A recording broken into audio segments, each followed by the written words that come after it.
तो दोस्तों इस वीडियो में हम लोग उत्तर प्रदेश के एक मंडल झांसी मंडल को होलिस्टिकली कवर करेंगे। देखिए झांसी मंडल में कुल 3 ज़िले आते हैं, झांसी, जालौन और ललितपुर। तो झांसी मंडल का जो पहला ज़िला है वह झांसी ज़िला ही है।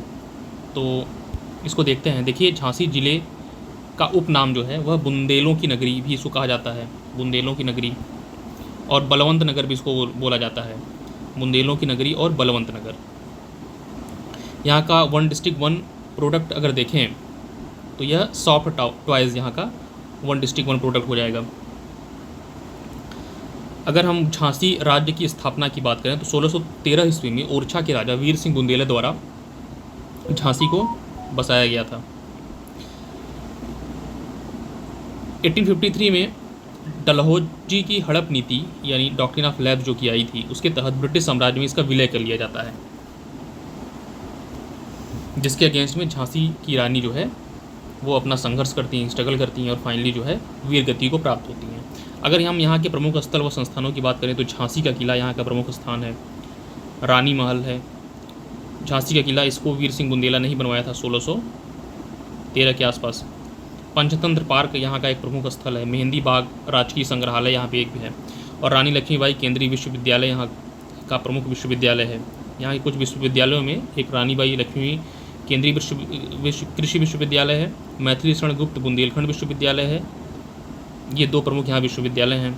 उसके अलावा अगर हम कुछ यहाँ संस्थानों की बात करें तो यहाँ पे भारत हैवी इलेक्ट्रॉनिक्स लिमिटेड ये एक प्रमुख संस्थान है, केंद्रीय आयुर्वेद अनुसंधान संस्थान है, भारतीय चारागाह एवं चारा अनुसंधान संस्थान है जो कि बहुत ही फेमस है, और केंद्रीय कृषि वानिकी अनुसंधान संस्थान ये भी झांसी में है।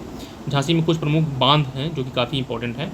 तो यहाँ पे एक प्रमुख बांध है पथराई बांध, एक परीक्षा बांध है जो कि बेतवा नदी पर स्थित है, एक पहुज बांध है पहुज नदी पर ही है, एक सुकुआ डुकुआ डैम है जो कि बेतवा नदी पर है, एक सपरार डैम है सपरार नदी पर, और एक लखेरी बांध है लखेरी नदी पर।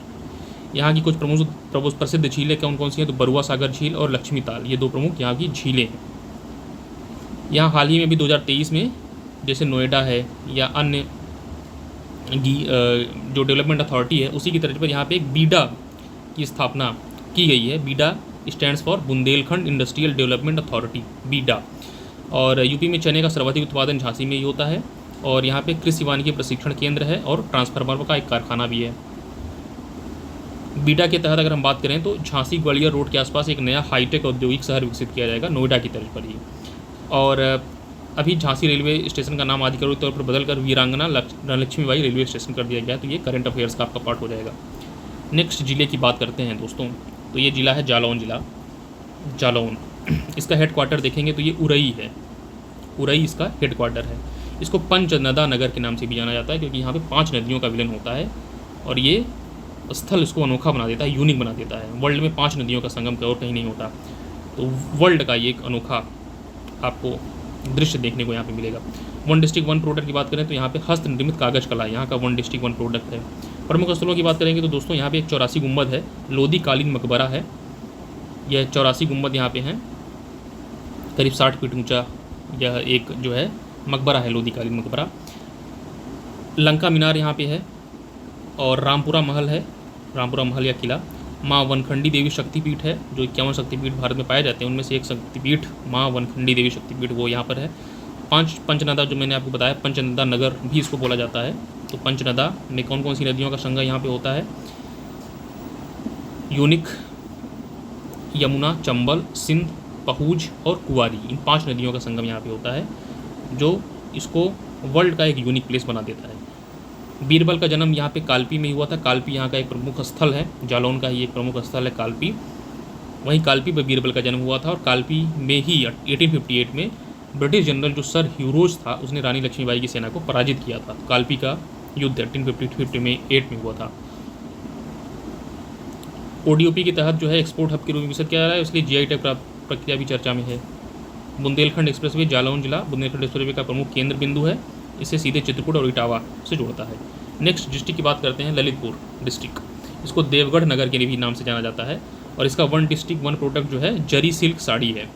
यहाँ के प्रमुख धार्मिक व ऐतिहासिक स्थलों की बात करें, जो प्रसिद्ध मंदिर यहाँ के है वह दशावतार मंदिर है, जो कि गुप्तकालीन प्रसिद्ध विष्णु का मंदिर है। 6th सेंचुरी में बना था, पंचायतन शैली में बना हुआ है। पंचायतन शैली या इसको हम नागर शैली भी बोलते हैं। नागर शैली, नागर स्टाइल में ये बना मंदिर है, प्रसिद्ध मंदिर है, दशावतार का मंदिर, ये ध्यान रखना है। यहाँ मुचुकुंद की गुफाएं भी मिलती हैं, ताल बेहट का किला मिलता है, बानपुर का किला है और मड़ावरा का किला है। यहाँ पे पावागिरी मेला लगता है, जैन तीर्थ स्थल है, जो कि पावागिरी स्थल ही जैन तीर्थ स्थल है, वहाँ पे मेला लगता है। मुचुकुंद की गुफाएँ मैंने बता ही दिया। नीलकंठेश्वर मंदिर यहाँ पे है, प्रसिद्ध नीलकंठेश्वर मंदिर है। यहाँ पे 1977 में एक स्थापित वन्य जीव अभ्यारण्य है, महावीर स्वामी वन्य जीव अभ्यारण्य, जो कि क्षेत्रफल की दृष्टि से यूपी का सबसे छोटा अभ्यारण्य है। उसके अलावा यहाँ पे कुछ प्रमुख बांध और नदियाँ हैं। तो देखिए, माता टीला बांध है बेतवा नदी पर, गोविंद सागर बांध है सहजाद नदी पर, रोहिणी बांध है रोहिणी नदी पर, राजघाट बांध है बेतवा नदी पर, सजनम बांध है सजनम नदी पर। यह इस तरह के क्वेश्चंस मैच करने के लिए आ जाते हैं कि रोहिणी बांध किस जिले में है, राजघाट बांध किस जिले में है, सजनम बांध किस जिले में है और किस नदी पर है। उसके अलावा आप देखोगे तो यूरेनियम का भंडार के मामले में उत्तर प्रदेश में ललितपुर जिला ही फेमस है। और यहाँ पे सहरिया जनजाति पाई जाती है, सहरिया अनुसूचित जनजाति पाई जाती है। और करंट अफेयर्स में अगर आपको याद रखना है तो पहला pharma park, first pharma park, वो सैदपुर यानी ललितपुर में ही बन रहा है। ललितपुर सैदपुर में बल्क ड्रग पार्क बनाया जा रहा है, ये अभी अंडर कंस्ट्रक्शन है। उसके अलावा ललितपुर में सौर ऊर्जा परियोजना और ग्रीन एनर्जी कॉरिडोर पर भी विशेष ध्यान दिया जा रहा है। तो ये सारी इन्फॉर्मेशंस थी झांसी मंडल को लेकर के।